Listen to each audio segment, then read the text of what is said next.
الحمد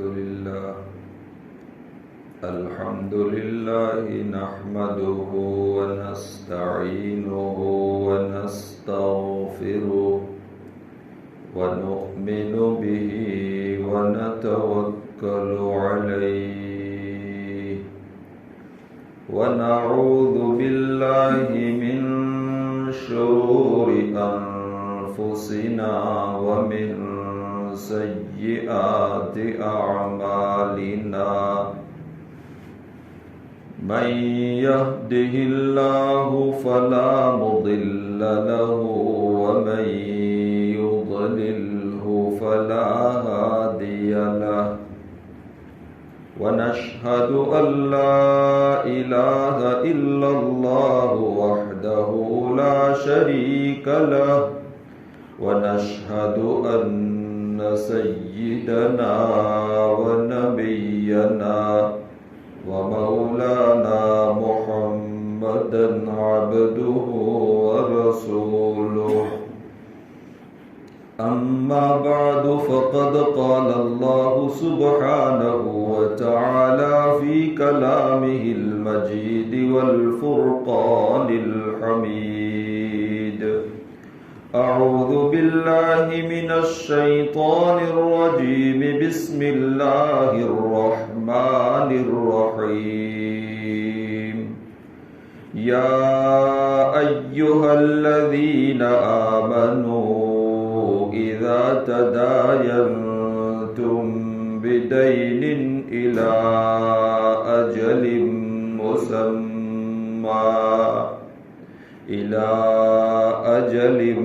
مسمى فاكتبوه صدق الله العلي العظيم وصدق رسوله النبي الأمي الكريم ونحن على ذلك لمن الشاهدين والشاكرين والحمد لله رب العالمين. محترم و مکرم بزرگوں اور عزیز دوستوں،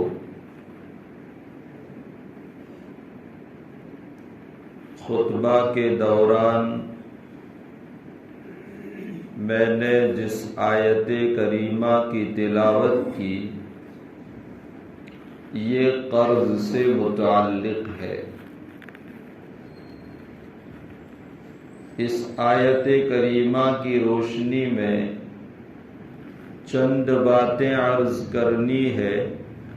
دعا فرمائے اللہ سبحانہ و تعالی مجھے صحیح کہنے کی اور ہم سب کو اس پر عمل کی توفیق عطا فرمائے. قرض یہ انسان کی ضرورت سے متعلق ایک چیز ہے. دنیا میں زیادہ تر لوگ ایسے ہیں جن کو قرض سے واسطہ پڑتا ہے. بہت کم لوگ دنیا میں ایسے ہوں گے جنہیں قرض سے کبھی واسطہ نہیں پڑتا اور ضرورت کے موقع پر شریعت مطہرہ نے قرض لینے کی رخصت بھی دی ہے. لیکن شریعت مطہرہ کا مزاج یہ ہے کہ حتی الامکان جب تک آدمی کو ضرورت نہ ہو کسی سے قرض نہ لے، بلکہ قناعت اختیار کرے. یہ لفظ آپ نے بارہا تعلیمی حلقوں میں بھی سنا ہوگا اور علماء دین کی مجالس میں بھی سنا ہوگا. قناعت کا مطلب ہوتا ہے جو کچھ اللہ نے دیا ہے اس پر بندہ راضی رہے، اسی پر اکتفا کرے اور اس سے زیادہ کی حرص اور لالچ نہ کرے. اس کو کہا جاتا ہے قناعت. اور یہ قناعت ایسا خزانہ ہے کہ جس آدمی کو قناعت مل گئی وہ جہاں بھی ہوگا مالدار ہوگا، اور جو آدمی قناعت کی صفت سے عاری اور خالی ہوگا وہ جہاں بھی ہوگا کتنا ہی مالدار کیوں نہ ہو وہ فقیر ہوگا. حضرت عبداللہ ابن مبارک رحمت اللہ علیہ بہت بڑے محدث گزرے ہیں اور بہت بڑے بزرگ بھی ہیں، بڑے مالدار تھے. وہ فرماتے ہیں کہ پہلے جب میرا اٹھنا بیٹھنا مالداروں کے ساتھ ہوتا تھا تو میرا دل بہت زیادہ اڑتا تھا، اس لیے کہ جب میں اپنے دوست کو دیکھتا کہ وہ 700 درہم کا سوٹ پہن کے آیا ہے، 500 درہم کا سوٹ پہن کے آیا ہے، حالانکہ میرے جسم کے اوپر 400 درہم کا سوٹ ہے، تو میرا دل کڑتا تھا. چنانچہ میں 500 والا سوٹ سلواتا تھا اور اس کو پہنتا تھا. پھر کسی دوست کو دیکھتا کہ اس نے 600 درہم والا سوٹ پہنا ہے تو میرا دل کڑتا تھا اور میں 1000 والا سوٹ سلواتا تھا.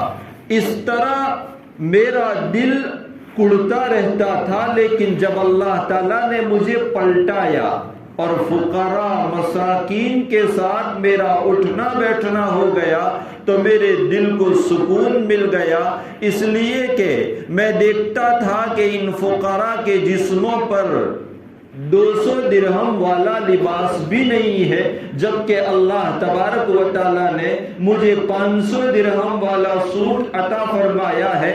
دل کو سکون ملتا اور اللہ کے شکر کا جذبہ پیدا ہوتا. اسی لیے ہمارے آقا سرور کائنات فخر دو عالم صلی اللہ علیہ وسلم نے ہمیں یہ تعلیم فرمائی کہ دنیا کے معاملے میں اپنے سے کمتر کو دیکھو، اپنے سے برتر کو نہ دیکھو. اس لیے کہ دنیا کے معاملے میں اگر کوئی آدمی اپنے سے برتر کو دیکھے گا تو اس کے دل میں کڑن پیدا ہوگی، حسد اور بغض پیدا ہوگا، اور اللہ کی جو نعمتیں اس کو میسر ہے اس پر شکر کی توفیق نہیں ہوگی. مثلا اگر کسی کے پاس 2 لاکھ والی گاڑی ہے، وہ اپنے سے اوپر والے کو دیکھے گا جس کے پاس 5 لاکھ والی گاڑی ہے تو دل میں کڑن پیدا ہوگی، حسد پیدا ہوگا. اس کے بالمقابل اگر وہ اپنے سے کمتر کو دیکھے گا جس کے پاس 1 لاکھ والی گاڑی ہے تو دل میں اللہ کی نعمت کا شکر پیدا ہوگا کہ اللہ آپ کا شکر ہے کہ آپ نے مجھے اس سے بہتر حالت میں رکھا ہے. اور 1 لاکھ والا جب اس آدمی کو دیکھے گا جس کے پاس کوئی گاڑی نہیں، وہ کرایہ دے کر سفر کرتا ہے، تو اس کے دل میں اللہ کی اس نعمت کا شکر پیدا ہوگا کہ اللہ تبارک و تعالیٰ نے مجھے اپنی گاڑی تو عنایت فرمائی ہے.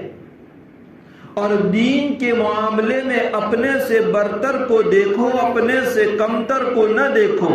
اس لیے کہ دین میں اپنے سے برتر کو دیکھو گے تو نیکیوں کی طرف سبقت کی رغبت پیدا ہوگی. مثلا اگر آپ 5 وقتہ نماز کا اہتمام کرتے ہیں تو آپ اس آدمی کو دیکھیں جو 5 وقتہ نمازوں کا اہتمام کرنے کے ساتھ ساتھ نوافل کا اہتمام کرتا ہے، تو رغبت پیدا ہوگی نوافل کے اہتمام کی.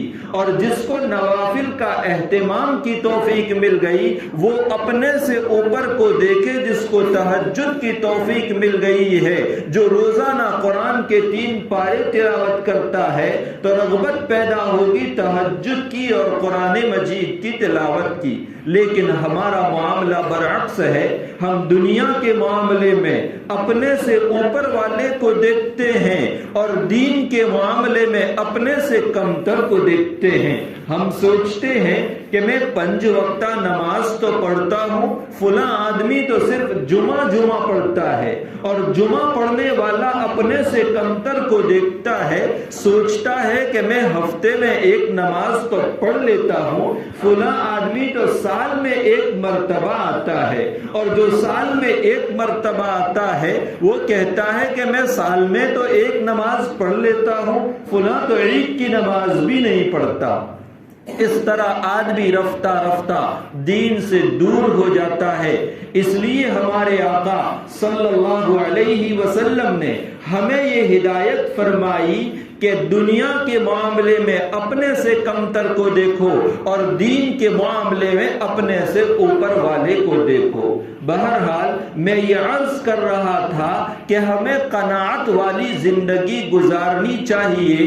جو بندہ قناعت والی زندگی اختیار کرتا ہے، جس کا حاصل یہ ہے کہ اس کی حیثیت اگر 1000 والا جوڑا پہننے کی ہے تو وہ اسی پر اکتفا کرے. اگر وہ دوسروں کو دیکھتے ہوئے 5000 والا جوڑا پہننے کی کوشش کرے گا یا دنیاوی معاملات میں آگے بڑھنے کی کوشش کرے گا، آمدنی تو اس کے پاس ہے نہیں، وہ قرضہ لے گا دوسرے لوگوں کے پاس سے، اور قرضے کی استطاعت اور طاقت نہیں ہوگی، خواہ مخواہ کا گناہ اور وبال اپنے اوپر لے گا. اس لیے آدمی کو قناعت والی زندگی اختیار کرنی چاہیے. لیکن دنیا میں ایسے مواقع بھی انسان پر آتے ہیں کہ ایک آدمی قناعت کے ساتھ زندگی بسر کرتا ہے مگر پھر بھی اس کو قرض لینے پر مجبور ہونا پڑتا ہے. مثلا گھر میں ایک آدمی بیمار پڑ گیا ہے، اس کے علاج کے لیے پاس میں پیسے نہیں ہیں، بچیاں جوان ہو گئی، ان کی شادی کے لیے ضرورت ہے قرضہ لینے کی. تو ایسے مواقع پر شریعت نے قرضہ لینے سے بھی نہیں روکا، بلکہ دوسرے لوگوں کو ترغیب دی کہ جو لوگ واقع میں ضرورت مند ہیں ان کو قرضہ دو، اور قرضہ دینے میں اتنا ثواب بتلایا جتنا ثواب صدقے میں بھی نہیں ہے. نبی کریم صلی اللہ علیہ وسلم شب معراج میں جب تشریف لے گئے اور آپ نے جنت و جہنم کی سیر فرمائی تو جنت کے دروازے پر آپ نے لکھا ہوا دیکھا کہ جو صدقہ کرے گا اس کو 10 گنا دیا جائے گا، اور جو قرضہ دے گا اس کو 8 گنا بڑھا کر 18 گنا دیا جائے گا. نبی کریم صلی اللہ علیہ وسلم نے حضرت جبرائیل امین سے پوچھا کہ وجہ کیا ہے کہ صدقے کا ثواب قرضہ دینے سے بھی زیادہ ہے. حضرت جبرائیل امین نے عرض کیا کہ بات یہ ہے کہ بسا اوقات ہوتا ایسا ہے کہ ایک آدمی زکوٰۃ مانگتا ہے، صدقہ اور خیرات مانگتا ہے، حالانکہ ضرورت کی چیز اس کو مہیا ہوتی ہے، لیکن جو آدمی قرضہ مانگتا ہے تو وہ قرضہ اسی وقت مانگتا ہے جب اس کے پاس ضرورت کی چیز بھی نہ ہو. اس لیے قرضے کا ثواب صدقے کے ثواب سے زیادہ رکھا گیا.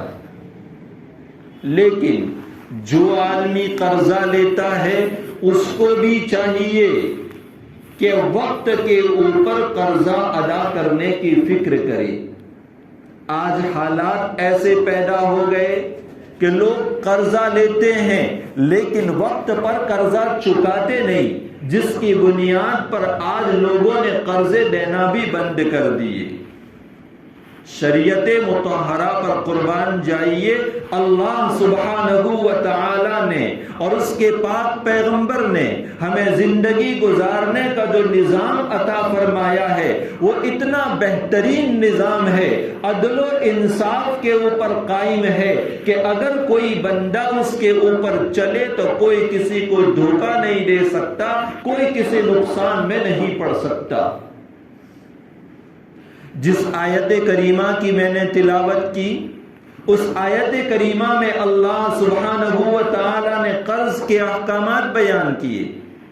فرمایا یا ایھا الذین آمنوا اذا تداینتم بدین الی اجل مسمى فاکتبوہ، اے ایمان والو جب تم آپس میں قرضے کے لین دین کا معاملہ کرو تو اس کو لکھ لیا کرو. قرآن مجید جس زمانے میں نازل ہو رہا تھا اس زمانے میں لکھنے کا زیادہ رواج نہیں تھا، بلکہ زیادہ تر لوگ لکھنا اور پڑھنا بھی نہیں جانتے تھے. سارے معاملات زبانی ہوا کرتے تھے. قرآن مجید نے سب سے پہلے لکھائی اور تحریر کی طرف رہنمائی فرمائی. یہ تو آج کا دور ہے کہ ہر چیز تحریر کے اوپر آ گئی اور تحریر اور لکھائی ہی آدمی کی زبان بن گئی، مگر اس زمانے میں جب لکھنے کا کوئی رواج نہیں تھا قرآن مجید نے ہدایت دی جب تم قرض کے لین دین کا معاملہ کرو یہ معاملہ بالکل صاف ہونا چاہیے، یعنی اس کو لکھ لو کہ فلاں ابن فلاں نے فلاں ابن فلاں کے پاس سے اتنا قرضہ لیا ہے اور اس کی ادائیگی کی مدت بھی طے کر دو. قرآن کہتا ہے الی اجل مسمى، یعنی معین مدت ہونی چاہیے کون سی تاریخ اور کون سے مہینے میں قرضے کی ادائیگی ہوگی. پھر اس کے نیچے قرضہ دینے والا اور لینے والا دونوں کی دستخط ہو، 2 کاپی بنائی جائے، ایک کاپی قرضہ لینے والے کے پاس رہے اور دوسری کاپی قرضہ دینے والے کے پاس رہے. پھر اسی پر اکتفا نہیں کیا بلکہ آگے چل کر فرمایا وَاسْتَشْهِدُوا شَهِيدَيْنِ مِن رِّجَالِكُمْ، 2 آدمیوں کو گواہ بنا لو، 2 مرد ہو یا ایک مرد اور 2 عورتیں. وہ گواہ مسلمان ہونے چاہیے، عادل فقہ ہونے چاہیے، سچے ہوں، جن کے اوپر تمہیں اعتماد ہوں، اور ان گواہوں کی دستخط بھی اس کے اوپر ہونی چاہیے. اور قرضہ لینے والے کو بھی ہدایت دی کہ وقت کے اوپر قرضہ ادا کرنے کی فکر کرے. اور جو آدمی قرضہ لیتا ہے اور واقع میں وہ ضرورت مند ہے اور لینے کے وقت اس کی ادائیگی کی پوری نیت ہے تو اللہ سبحانہ و تعالی قرضے کی ادائیگی کے اسباب اس کے لیے دنیا میں مہیا فرما دیتے ہیں.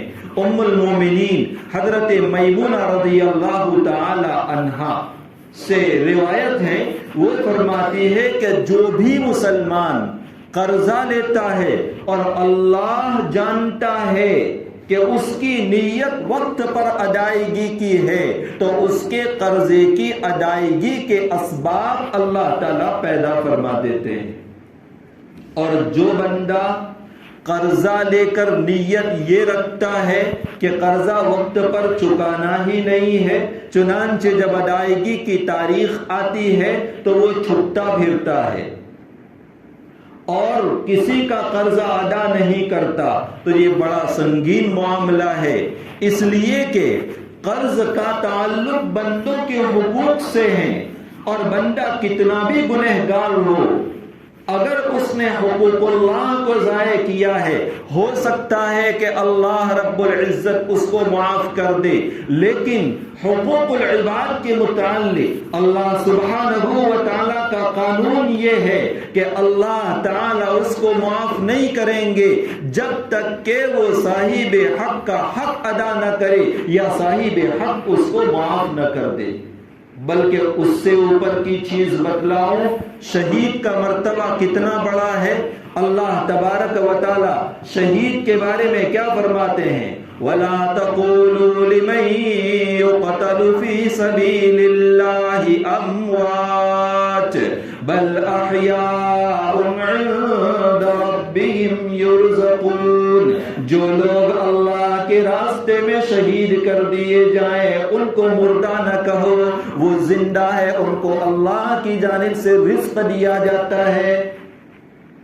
ہر گناہ شہید کا معاف کر دیا جاتا ہے. مگر روایت میں آتا ہے کہ ایک صحابی نے پوچھا یا رسول اللہ صلی اللہ علیہ وسلم، ایک بندہ جہاد میں نکلتا ہے، اللہ کے راستے میں جہاد کرتا ہوا اپنی گردن کٹوا دیتا ہے، تو کیا وہ سیدھا جنت میں چلا جائے گا؟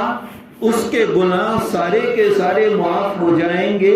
نبی کریم صلی اللہ علیہ وسلم نے فرمایا جی ہاں، جب اس نے اللہ کے راستے میں اپنی گردن کٹوا دی تو اس کے سارے گناہ معاف ہو گئے۔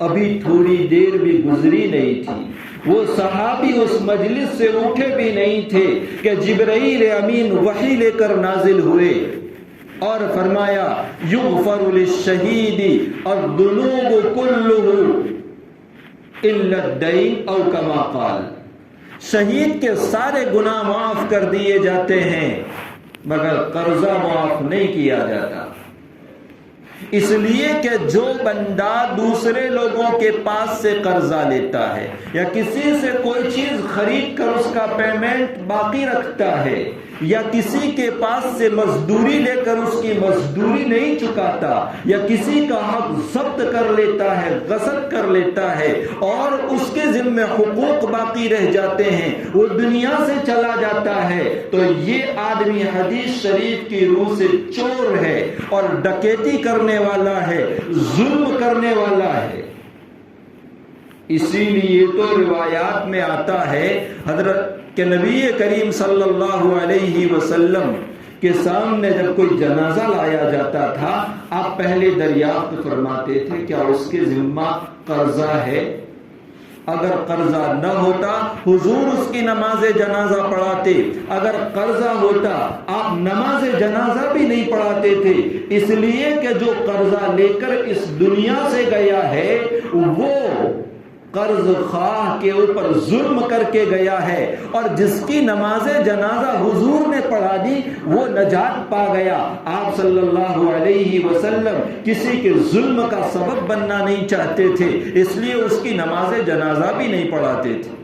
حضرت سلمہ ابن اکوع رضی اللہ تعالی عنہ سے روایت ہے، وہ فرماتے ہیں ایک مرتبہ ہم لوگ رسول اللہ صلی اللہ علیہ وسلم کی مجلس میں بیٹھے ہوئے تھے، اتنے میں ایک جنازہ لایا گیا اور آپ صلی اللہ علیہ وسلم سے عرض کیا گیا صلی علیہا یا رسول اللہ، اے اللہ کے رسول صلی اللہ علیہ وسلم اس کی نماز جنازہ پڑھا دیجئے۔ آپ صلی اللہ علیہ وسلم نے دریافت فرمایا کیا اس پر کوئی قرضہ ہے؟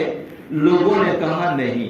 آپ نے دریافت فرمایا کیا اس نے کچھ مال چھوڑا ہے؟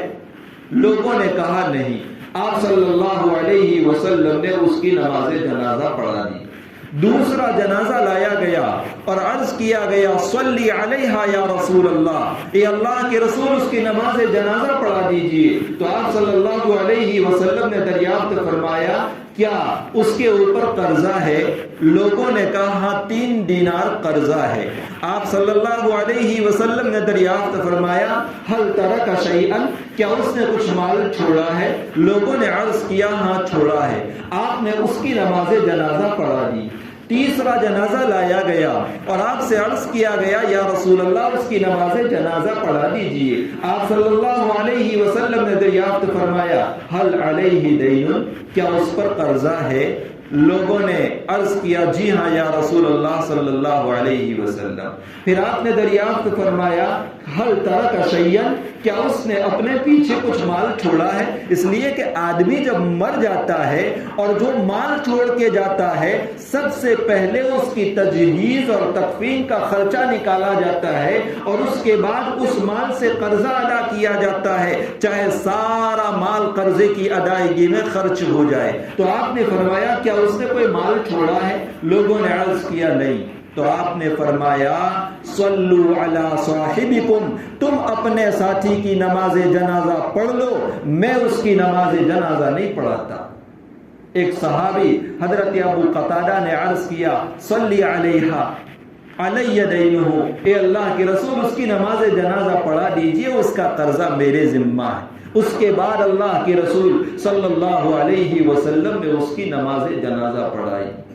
اور میرے عزیزو جو قرضہ لے کر کے گیا ہے اس کی ادائیگی تو ضروری ہے، دنیا میں نہیں کی آخرت میں کرنی پڑے گی، اور آخرت میں یہ روپیے اور پیسے والی کرنسی نہیں ہوگی، وہاں کرنسی نیکیوں کی ہوگی۔ مقروض کے پاس سے نیکیاں لے کر قرض خواہ کو دلوائی جائے گی، حالانکہ مرحلہ اتنا سنگین ہوگا کہ ایک باپ اپنے بیٹے کو اور ایک بھائی اپنے بھائی کو ایک نیکی دینے کو بھی تیار نہیں ہوگا۔ مقروض کی نیکیاں قرض خواہ کو دلوائی جائے گی، سب نیکیاں ختم ہو گئی تو پھر قرض خواہ کے جو گناہ ہوں گے وہ لے کر کے مقروض کے اوپر ڈال دیے جائیں گے اور وہ تباہ و برباد ہو جائے گا۔ اس کے علاوہ اتنی سنگین وعید ایک روایت میں اللہ کے رسول نے ارشاد فرمائی، جو آدمی قرضہ لے کر کے اس دنیا سے گیا ہے تو جہنم میں اس کو آگ کے انگارے کے صندوق میں بند کیا جائے گا، پیٹی میں بند کیا جائے گا، اور وہ ہیلی کاپٹر کی طرح یا بس کی طرح